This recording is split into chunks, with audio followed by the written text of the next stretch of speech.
প্রিয় ভিউয়ার্স, আসসালামু আলাইকুম। আপনারা দেখুন কক্সবাজার উপজেলা মসজিদ কত সুন্দর। আপনার মেম্বারটা একটু দেখাই, এই যে দেখুন কত সুন্দর মেম্বার।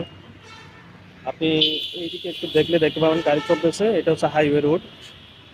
হাইওয়ের পাশে হচ্ছে কক্সবাজার উপজেলা মসজিদ। এই যে দেখুন, এদিকটা ঘুরে একটা বড় পুকুর দেখতে পাবেন। এই যে এই পুকুরটা দেখতে পাচ্ছেন, এটা হচ্ছে অনেক বড় পুকুর। এটাতে আমরা মাঝে সাঝে গোসল করতে আসি। এটা অনেক বড় পুকুর, একসাথে 8-10 জন আসি আমরা। তো এদিকে একটু ঘুরলে দেখতে পাবেন কক্সবাজার উপজেলা ভবনগুলো। এই যে দেখুন, এই যে মসজিদটা কত সুন্দর। ভিডিওটা কেমন হয়েছে একটু কমেন্ট করে জানাবেন, একটু শেয়ার করে দেবেন পারলে। থ্যাংক ইউ প্রিয় ভিউয়ার্স, আসসালামু আলাইকুম।